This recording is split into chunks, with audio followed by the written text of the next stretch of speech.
Welcome to Zestful Aging, where I interview inspiring, fascinating women who are navigating aging with class and sass. I'm your host, Nicole Christina. Hey everyone, I am so grateful for all of the downloads, and I'd love a rating on iTunes and a comment. And please subscribe. It helps the show's rating so other people can find it and learn how to age well. And if you are loving the podcast, why not check out the companion online course, Zestful Aging, Simple and Sustainable Habits for Health and Longevity. You can access it through my website, NicoleChristina.com/Zestful Aging. It's based on the Harvard study of adult development, and I'm really proud of how it's turned out. Well, I've got my coffee in my hand and my trusty dog Sparky beside me, so let's begin. Today we're with Heidi Holtz of Stillwork Consulting. Life for Heidi has always been about learning and change, and over the years she felt she had at least one more reinvention left in her. She has a background in theater, worked at the Gifford Foundation, which is a private grant-giving foundation in Syracuse, and she's taught at Syracuse University. In 1996, she became a single mom. And in 2005, she left her long-time field in the arts to go a different direction. After her mother passed away a year ago and a first grandbaby was on the way, she is at it again. Another career pivot, this time at almost age 60. She said to me on March 5th, I woke up not having to answer to anyone but the dogs. For the first time in my life, I realized I didn't have to think about a husband, kids, an ailing mother, boss, or colleagues. Just me, and that's scary and exciting as hell. Hi, Heidi. Welcome to the show. Hi, Nicole. How are you? Good. Is it funny to hear that introduction? I heard you chuckling. Yeah, it is funny to hear. I mean, it's something that I had said, but then when I wrote it to you, I had, kind of tried to think it through a little bit more, but any of my friends hearing that will go, yeah, we've heard that. That's her. That's her. Yeah. In this show, we've been talking lately about change, obviously. There's a lot of transition, as we all know, in middle age. But I'm really curious about the question of when you almost have no choice but to pivot, when you get to the point where you may say to yourself, scared as hell, gonna do it anyway. Can you speak to that? Yeah, because it did happen twice, with the, in 2005 and I was invited to co-work for the Gifford Foundation after having spent 25 years in arts administration. And then again this past year, and the thing that they both have in common is I remember you get to the point where you wake up in the morning, you don't necessarily want to go to work. It's not that you're not proud of your work, it's not that you don't like your colleagues and who you work with. There just seems to be this edge is missing. The only way I can absolutely say I knew that they were right was after I'd done it. And the feeling of rightness was so amazing. So, after when I made the leap in all, of course, all the other leaps in my life, but the real leap between leaving my careers that I'd known to go to the foundation, and I followed a mentor, so that helped. But that, at least I had a job. I was going to, in fact, a better paying job, right? It was like, this is even more scary because I'm having to reach out to clients. I need to get, work coming in. But I felt the same way. The morning after I had made the decision, that same sense of rightness had settled into me. It was the exact same feeling as I'd had in 2005. Can you describe that feeling? It's a feeling, I don't know how to describe it other than everything. It's sort of like whenever you've done something, if you've ever worked on a creative project or written a paper or presented, and there's something seems to groove. Something seems to go, yep, you know what? This is clicking along. And that's kind of how it felt. It felt like, okay, I'm in the right place at the right time. And I kept even doing check-ins to myself because I'm crazy that way. Is this a bad idea? Am I, what am I missing? Am I fooling myself? And I kept feeling no. The check-ins were just constantly, this feels right, this feels right, this feels right. Some people, there's you may know her, her name is Martha Beck, and she's one of Oprah's gals, Mm-hmm. but she has a really lovely way to describe, I think, what you're talking about, and she uses this expression, shackles off or shackles on. And she talks about when you make a decision that you say is in the groove, all of a sudden there's an ease and it feels like the shackles are off. I don't know if yeah, that it does a resonates little with you. bit. It does a little bit. I mean, I wouldn't say what I had before were shackles so much. I wasn't feeling that tight, but it just felt like, oh, what I always said whenever I thought about leaving any job is I only believe in going towards, not running away. Mm-hmm. So that's what was my measure. Mm-hmm. And that's what I think, it was like, okay, good. Now I know I'm going towards. I have no idea what that is. I just left without a net. Mm-hmm. But I'm going towards, I'm not running away. I loved the people I worked with. I did good work. I was happy, and I think it's an important organization. So it's not like I'm fleeing something, but I'm really looking forward to seeing what else is out there in the world. And is part of the going towards something that's uniquely your own? Is that a part that's attractive? I or think is now it something is. else? I don't think it was before. The going towards, in terms of leaving my arts career to go into philanthropy, was the fact that I was going to a mentor, right? I'd worked with her before. She's my longtime mentor, and Kathy Goldfarb-Findling. She's an amazing woman. Was an amazing woman. She's passed away, but she bringing me there. I knew I was going towards something. I knew nothing of what I was going into. I mean, I had to keep asking her, what do these initials mean? What is WIC? I didn't know any of that, because when you're kind of in the arts, you're kind of in a bubble. Anyone could have asked me anything about, terminology in the arts administration. I would have been able to tell them in a second. But in the sort of real world of social services in particular, I didn't know any of it. And I had to learn, and it's really steep learn. This going towards is,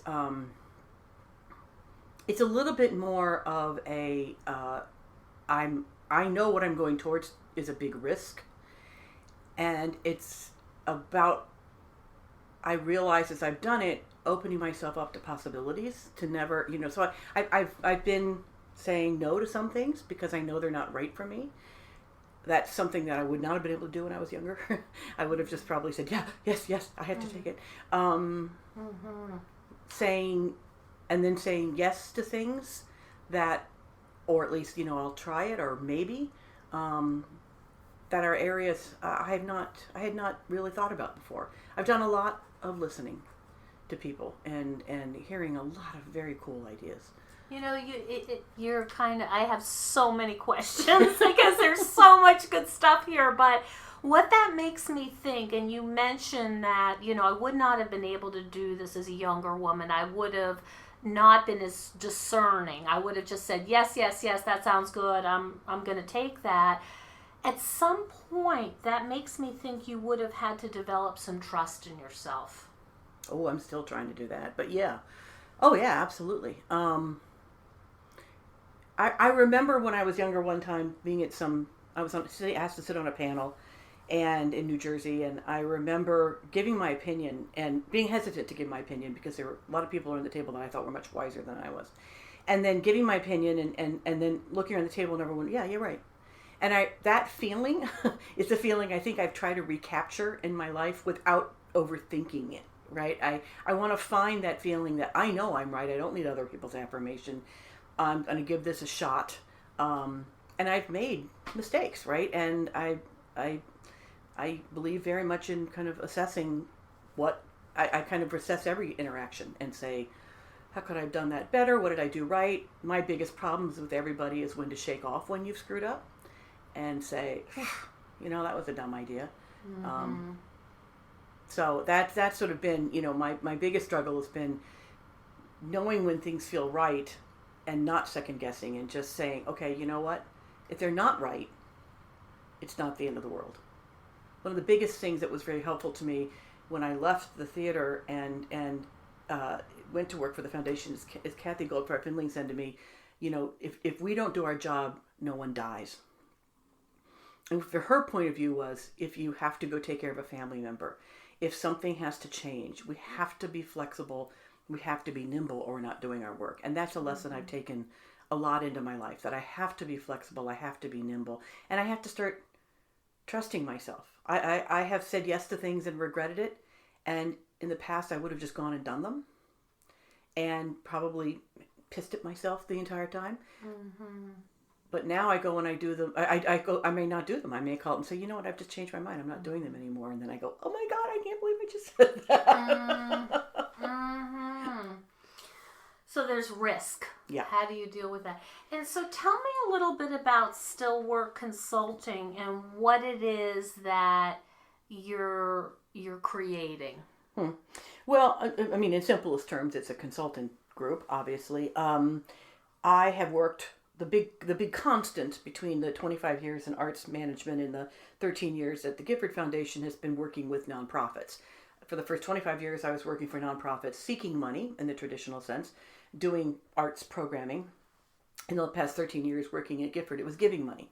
But one of the things I really learned a lot of in both those cases was the constant need on the part of nonprofits and the constant fear on the part of nonprofits about whether things were going to go right. One of the things that I learned at Gifford was really about understanding that nonprofits aren't going to be able to do their really good work unless they have the systems in place or the beliefs in place to make it happen. Lots of times they can get in their own way eventually. There's a weakness in an area that could be, whether their board has begun to change or during the downturn, we saw a lot of problems with nonprofits that had been having like 90% funding from the government. So there were changes like that, and so that's a constant need. That's not just exclusive to Syracuse, of course, and that's what a lot of nonprofits do. Nonprofit consultants do. They go in and they say, "Can I help you with your fundraising campaign, or can I advise you on succession planning or strategic planning?"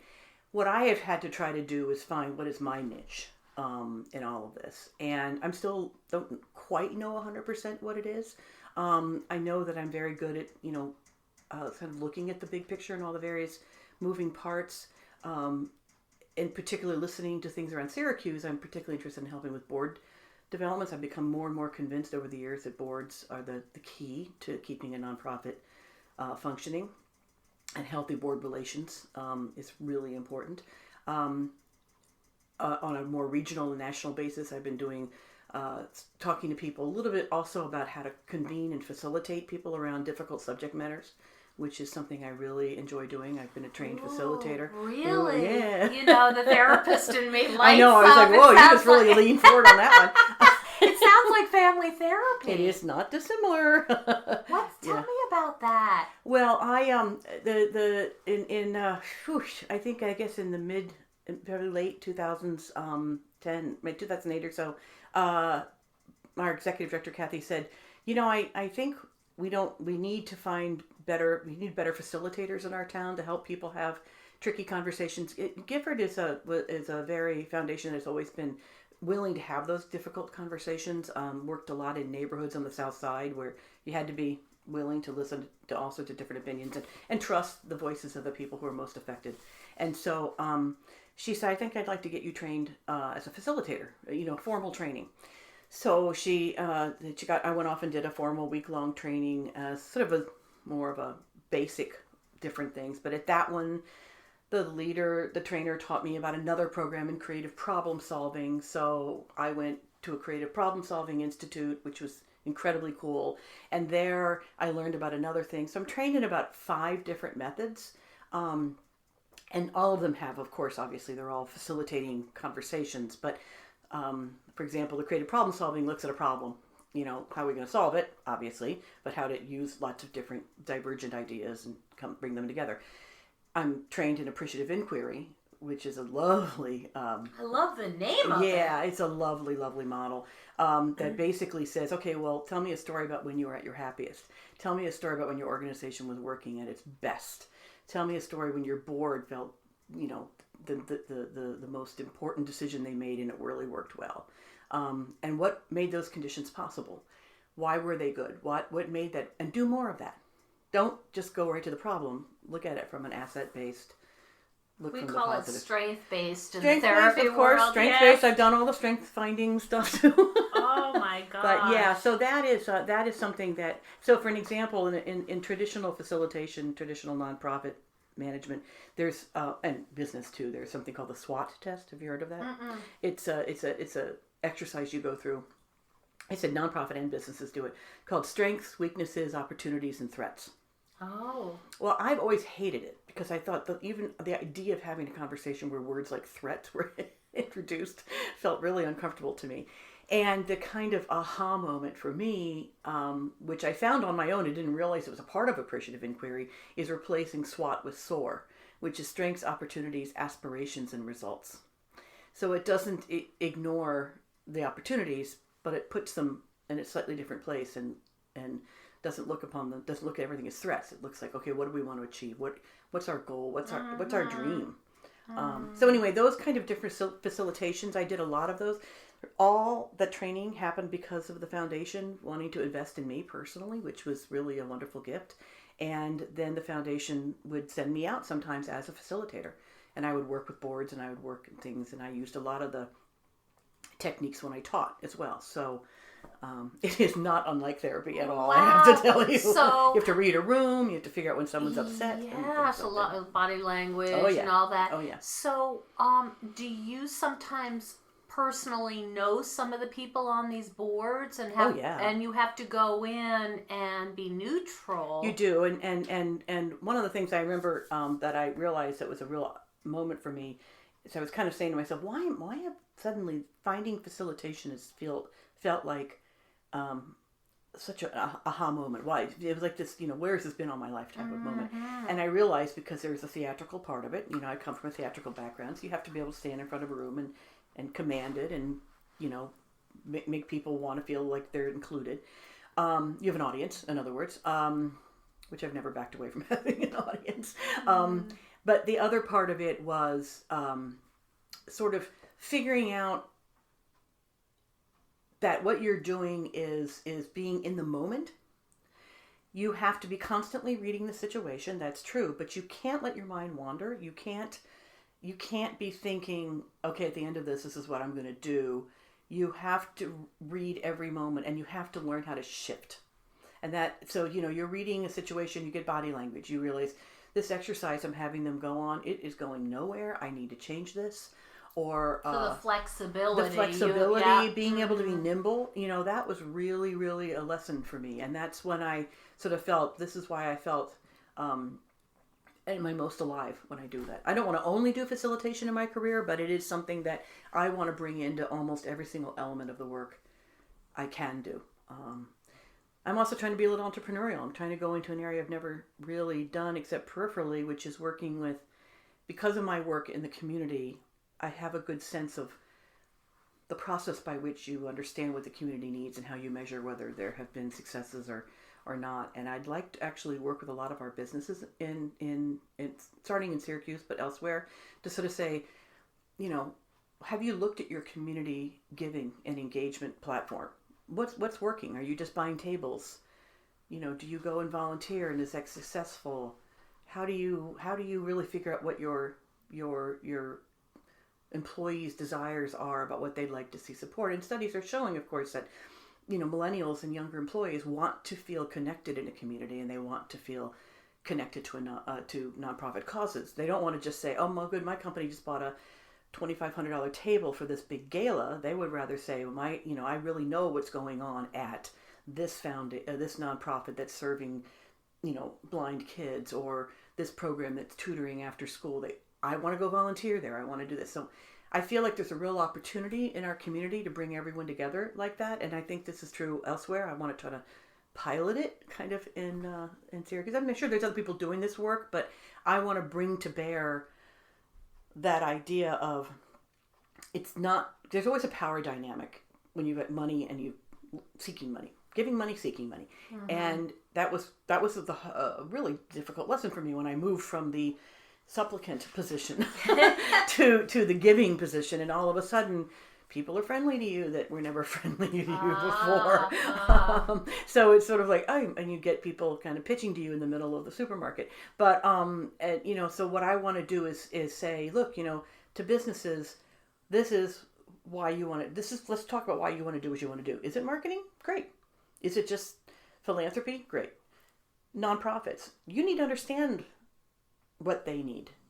Businesses, you need to understand that the nonprofit can't just drop everything to let your team come in because they have to continue doing their good work. So it's kind of being an honest broker a little bit of because I've been on both, kind of my feet in both camps. So that is a little bit still my, let's see what happens with that one. So, but the ultimate goal here is to increase community, and also there's conflict resolution part, right? I mean, you really are in the business of making life better, not only for boards and individuals, but communities and and ultimately regions.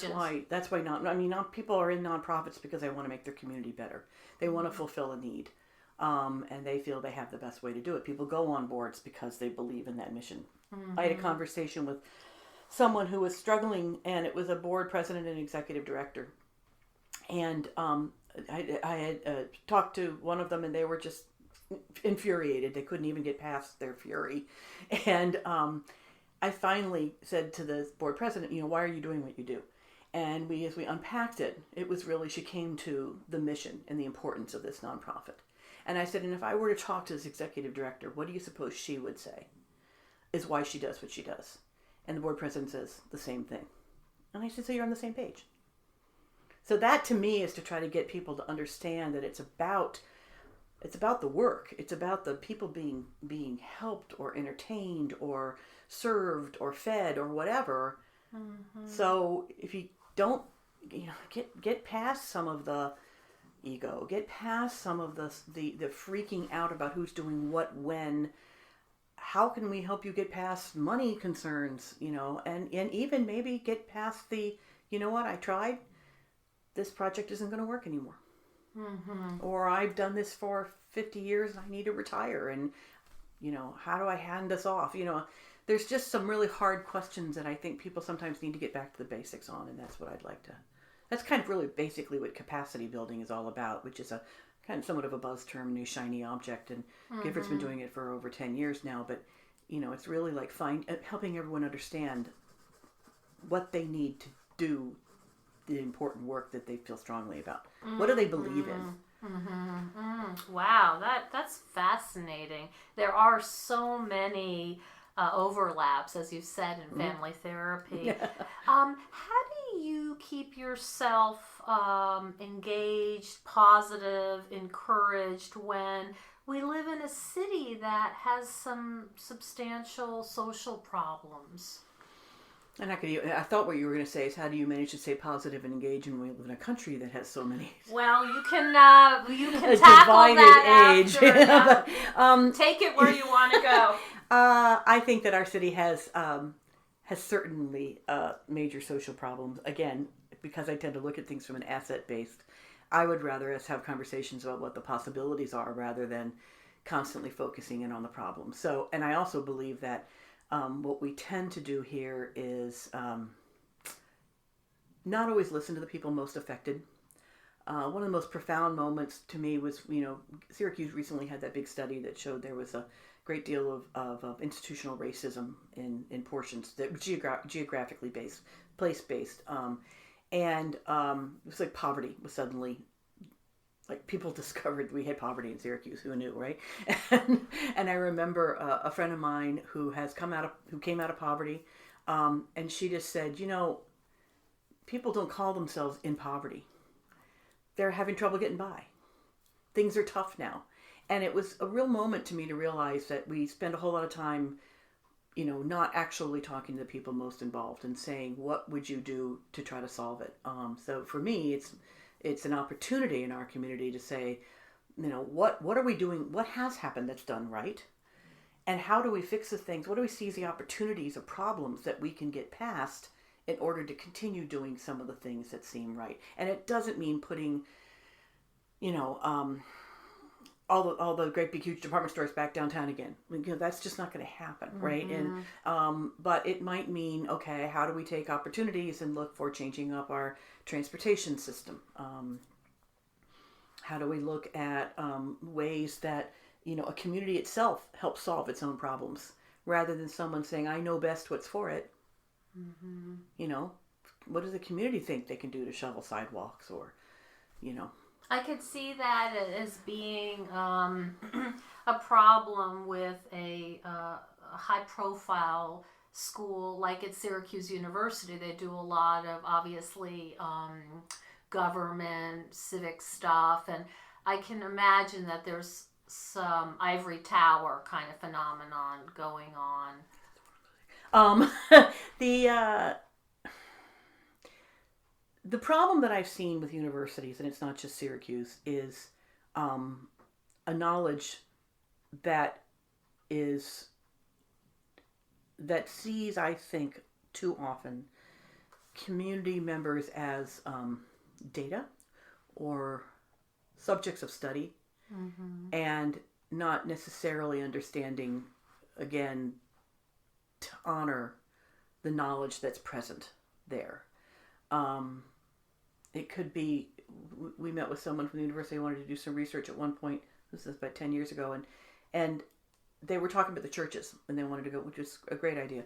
And the two things that struck me, one was they only talked about the major churches that they knew of that were already the institutional churches, and didn't understand that in the South Side in particular, there's a lot of storefront churches. And so they needed to understand, if they really wanted to reach the people, they needed to have a knowledge about that, which means they had to go in and ask questions and be willing to learn. The second thing was they wanted to take this I can't remember what it was, but they wanted to take the research, go back, do whatever they were going to do with it, and then the question was, well, to what degree are you going to share that back with the community you just dealt with? And as I said, it's not something Syracuse alone does. This happens a lot, So it's sort of saying, okay, this is those individuals' personal capital. If you are studying diabetes in Latino women, or you are studying oral history stories of refugees, it's still their personal capital. To what degree are you giving back to them and saying, this is what we learned? Go back into the community and say, thank you. This is what we learned. And some professors are doing that really well, and others are still in kind of old patterns.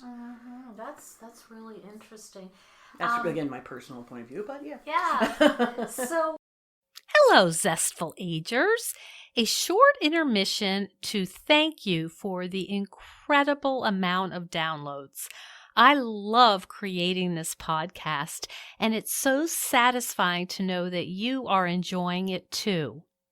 Creating and hosting Zestful Aging has been a blast, but it does require a lot of time and resources to deliver a high-quality interview to you every week. So I've signed up with Patreon, which is kind of like Kickstarter, but for ongoing artistic projects. Unlike Kickstarter, the donations are recurrent and the amount is usually smaller. When you become a patron of Zestful Aging, you will receive special benefits like behind-the-scenes info, a place to communicate with other listeners, as well as other patron-only bonuses.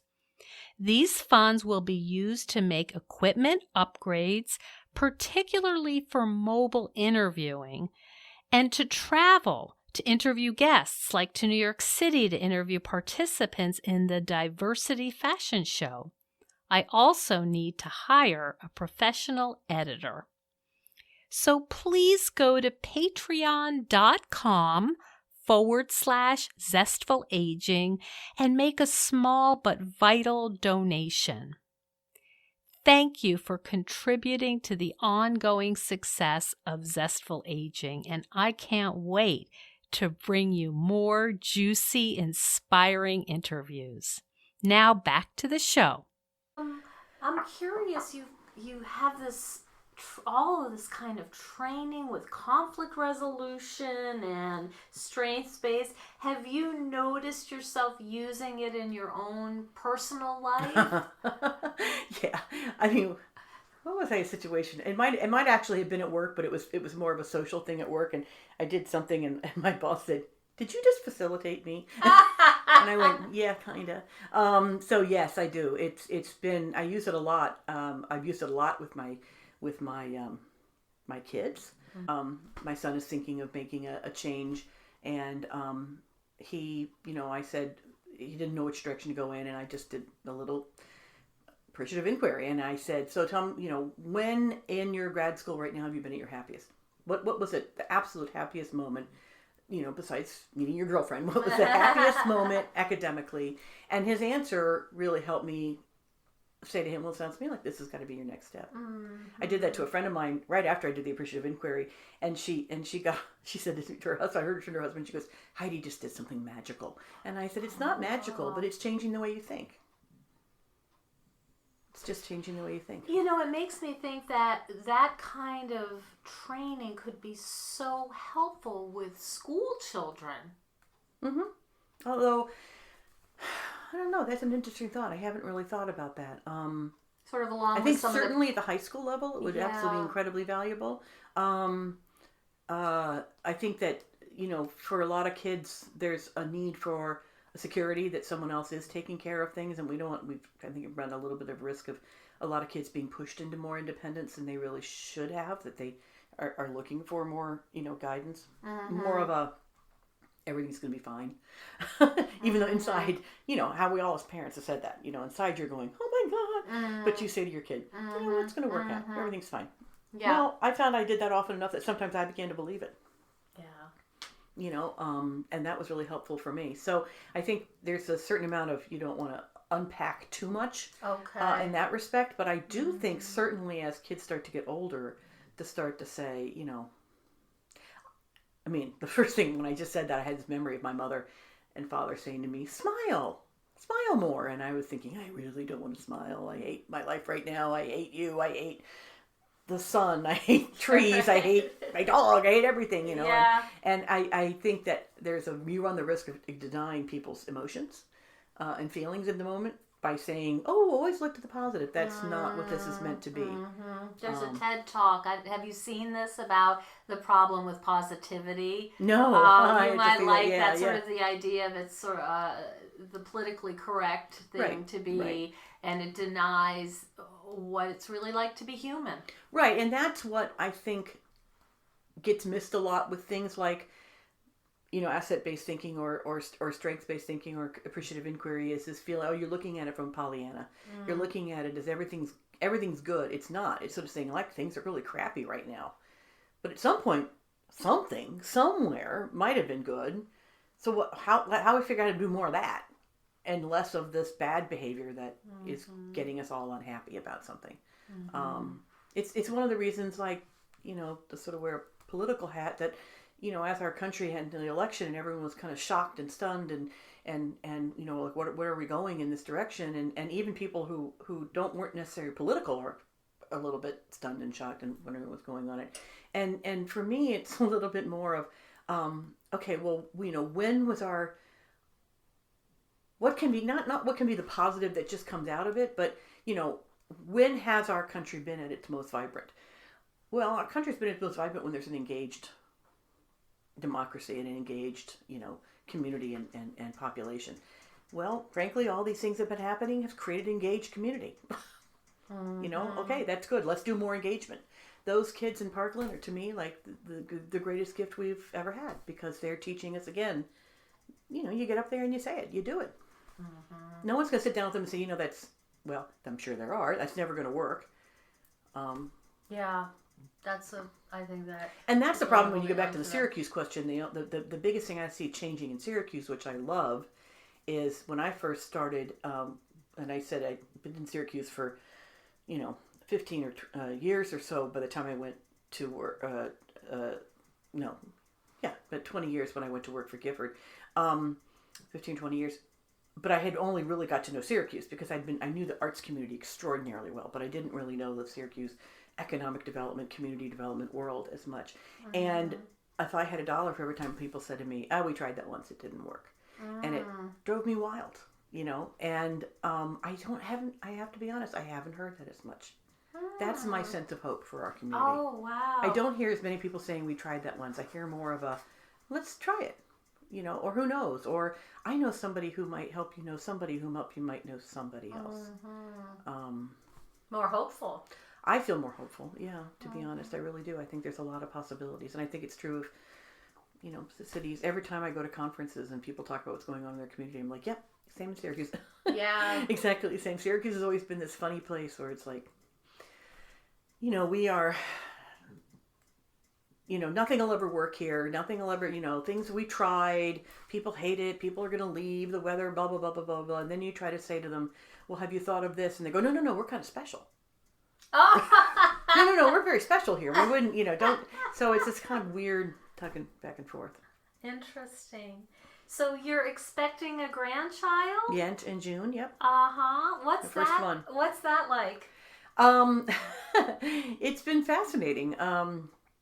My daughter and I have always been, my kids and I are very close, and she she works as a physician's assistant in a NICU, so she has wanted to have babies for a while.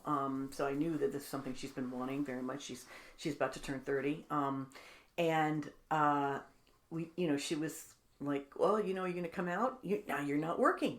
You can come out. You can babysit. And I said, well, no, maybe not completely. I'll come out when you need me. But she far away? She's in Connecticut. Oh, She's okay. in Connecticut. And so I was like, I'm not so sure I'm going to be able to come out all the time. I'll come out when I can. And I finally just said, honey, I'm not the grandma that comes out and lives and becomes a nanny. I'm the grandma that swoops in when they're 8 years old and I take them to Europe. Oh, you better I get love ready. that. You better get ready for that. Yeah, But yeah. I'm not necessarily I'm going to love them to death and I want to be a part of any of my grandchildren's lives. But I one of the things I remember my daughter saying to me that was very important to her was that she always knew that I had another life beyond being a mother. Really? Yeah. And even when we moved to Syracuse when she was 2 and 2.5, so she really didn't know. I mean, for the first, 4 or 5 years, I wasn't working full time, but I was working part time. So she was in daycare sometimes or after school programs and things like that. And then of course, when my marriage ended and I had to go back to work, my ex-husband made it possible for me to go back to work part time for about 3 years, but still, but she's always said it's always been valuable to her to know that I was always be there for her, but I had another world. I had another life, and that was important.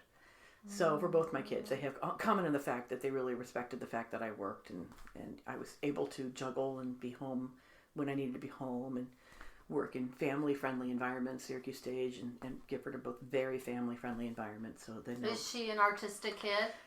Your daughter? No, I guess she's a dancer, but otherwise I would say that she has not.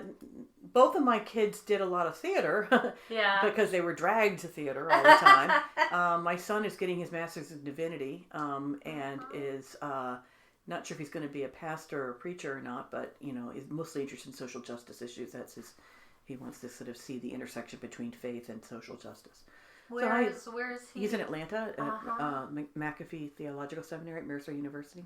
Huh, how interesting. So, yeah, both my kids have had really fascinating pathways. I was thinking about how we're in this whole new world of being middle-aged and over, and how because we're living longer, we have a whole, there's so many more years to do things that the generation before us has not been able to do. And I think about you becoming a grandmother at the very same time you're starting this new career. And about to turn 60. And about to turn 60. Well, I mean, actually, I will have, unless the baby comes early, I will have turned 60 just a few weeks before the baby is born. Is that something you think about a lot, or is that just the way it is for you? I think yeah, I mean, I firmly believe things don't happen randomly. So I do believe things all come together. I have thought about for the past couple of years whether I want to go off on my own and do some consulting work. And the two things I think that did trigger it were my mother passing away. So my mother had dementia, and so she lived in Florida. So really for the 5 years before she died, but particularly in the last 2 years, I was down there almost every 6 to 8 weeks, and my sister and I going together, tag teaming, it's just the two of us. And she really had some rapid deterioration. And fortunately, my father had left her well off enough that she was able to be in a nice facility. We were very fortunate that we could, trust the people dealing with her. But it was still obviously very painful to watch and having to be, and I handled all of her financials. And so watching her, and she lived to a good age. She was 94 when she died. And she definitely, I think, would have been very happy with her life, and had always, I think, would have, been happy, right? Not happy, that's a horrible word. Would have been content if she had passed earlier, because she always felt she'd lived a very full life. And to a great degree, I also feel that, and while I want to live to be 90 something, I also know there's something horrible, happened. I've lived a good life. I feel very good about the life I've lived. I feel great about the possibilities and what's ahead of me. But I feel obviously regret for things that had happened in the past. But I don't feel that I have been a failure. I don't feel that if something happened that, life is over, or life is, over for my family or my friends. I mean, I feel very content, I think is what it comes down to. The grandbaby has, coming as it did, her pregnancy, telling me this in October, and my mother had died in February, so literally almost 6 months later, really did create this sense of this dynamic of this continuum. And so I think that all that tied into each other to sort of say, you know what, I am very good with what I've done so far. I feel very good about it, but there's a lot of possibilities, and why not? I've done well here. I've made it. I've got good kids that are successful and happy, and so what the hell? Yes, but still scary, but yeah. That's really interesting. What would you say to our listeners who might be looking towards retirement or typical retirement age? They know that they want to do something. They don't really know what it is, and it just seems like such a huge transition. Where to start? I mean, this idea of reinvention, I love your quote, like, I knew I had one more reinvention in me. And I have clients who basically say that. I know I'm not done yet. I could live 40 more years. Now what? Again, I'd probably use that appreciative inquiry and sort of say, think about the times you've been at your happiest, most fulfilled. Professionally, tell me a story. I mean, it's really about storytelling, which I'm also really fascinated about, storytelling in nonprofits and individuals and families. And so, tell me a story about a time in your past where, stories, not just one story, where you have felt really great. And it could be a doctor saying, you know what, I remember painting this picture when I was in college and suddenly feeling like, and I might say, if you've ever thought about painting again. So it's finding those times, or even if it's, you're not going to want to become a painter, but have you ever thought about joining the board of an art museum, or, taking this trip that, a lot of it, that's a question that's only weighted in the sense that not many people have the opportunities that I have been able to have, right? I have the opportunity to be able to leave a job. And I had the opportunity to know that I have enough resources that I'm not going to lose my home. The majority of people in this world don't have that opportunity. So saying to someone as they're older, take this risk, it's all a matter of nuance, right? Not everyone's going to be able to do that. A reality. It's a reality, right? So to sit here and say to someone, just go for it, you want to retire. Well, for many people, they can't retire. They can't financially afford to. I guess to them, I would still say, there are some givens, there's some realities. Maybe you're not feeling like you're in a financially position to retire right now, but maybe you're in a position to change something, right? When have you felt, you really wanted to good about something. Maybe you want to start to volunteer somewhere, or maybe you want to start writing, or maybe I've been thinking a lot about with Barbara Bush passing, and the thing about you'll never regret that law, that paper that you wrote, or that trial that you presided over, or whatever, but you will regret not spending time with mother or family or whatever. So the other thing I would say is how to look at the things that are most important in your life. There is no easy answer for people who don't have the opportunity to do whatever they want, and then that's, I guess, just finding whatever, hopefully everyone can find, anyone, whatever their circumstance, can find whatever that kind of inner stillness is, or inner balance is, that makes them feel like they are, content and brave enough to make a change. I don't think I would have, again, I don't want to run away from something. I would not have made this change if I was filled with discontent. Mm-hmm. And that would not have been a good reason to make the change. And there had been times when I had been in other jobs where I was filled with discontent and thought, I gotta get the hell out of here. And for one reason or another, almost invariably, I can't think of a situation, in fact, where it wasn't, I had no choice. I was there in it.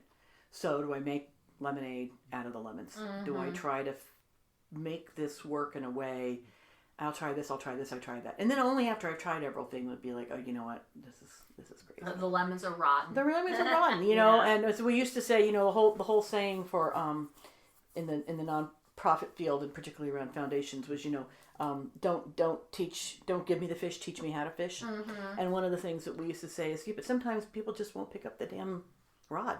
Mm-hmm. There's a certain point where you just say, you know what, you can't force people to do things that they're not going to do. So, mm-hmm.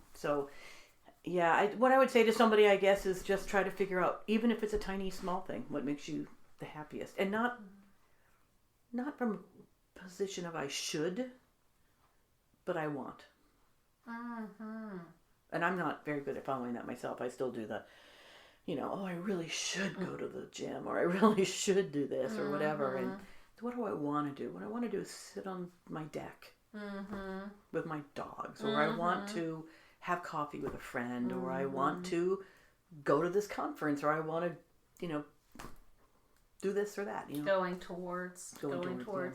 So, where can our listeners find you, Heidi? Well, the website's stillworkconsulting.com. Mm-hmm. And I also have a social media presence through LinkedIn. LinkedIn is actually under my name, Heidi Holtz. And I have not at a point yet, though I've thought of it, of having newsletters or blog posts or anything like that. So I'm kind of getting to that on my own. Trying out a lot of different things. I don't know what's going to work yet. Doing a lot of piloting of things, working with people. So, yeah, who knows? You're in the age of adventure and discovery. There you go. That's actually it. Yeah, and it's spring. Somehow it feels all coming together right. at the same moment, right? But is it spring? I don't know. I think there's still snow in my backyard. Yeah, I know. So when it becomes spring, yes, I will think that. There is a lot of. In fact, I can see myself, 10 years from now, having this conversation, going, "Wow, it's really interesting." I did it when I was becoming a grandmother, and my daughter, was turning 30, and I was turning 60, and my son had gone to a new career, and it was spring in Syracuse, and it all came together. Right now, wasn't planned. Yeah. At one point, I thought about doing this in the summer, and I just decided to do it earlier. So, Who knows? I wish I could say life was planned, but it never is. That is for sure. Well, I wish you great success on your new adventures, plural. And I really appreciate you coming and giving this, I think, really lovely advice to people who find themselves in somewhat similar situations. Not exactly, but can certainly identify with making these big changes. I hope so. I mean, I learned so much in life from people who came before me, and so it's sort of like when you cook, and when you first start cooking, you have to measure everything, and then you're like, I kind of know what a teaspoon of salt looks like. Right. Sometimes you're right, sometimes you're wrong, but it's more about knowing what's in the recipe instinctively rather than Well, you build confidence Yeah, you and build trust, confidence. as Yeah. you talked about. Yeah, yeah. Thank you so much. Thank you very much for having me. Thank you so much for joining us on Zestful Aging. I love to hear from my listeners, so send me an email at NicoleChristina.com and tell me what you'd like to hear more about. I would also greatly appreciate if you could hop on iTunes and rate the show. Ratings help other people find the podcast so I can share all these good, juicy interviews with others. I would also invite you to become a patron of the Zestful Aging podcast. Hop on over to patreon.com/Zestful Aging and consider making a small donation.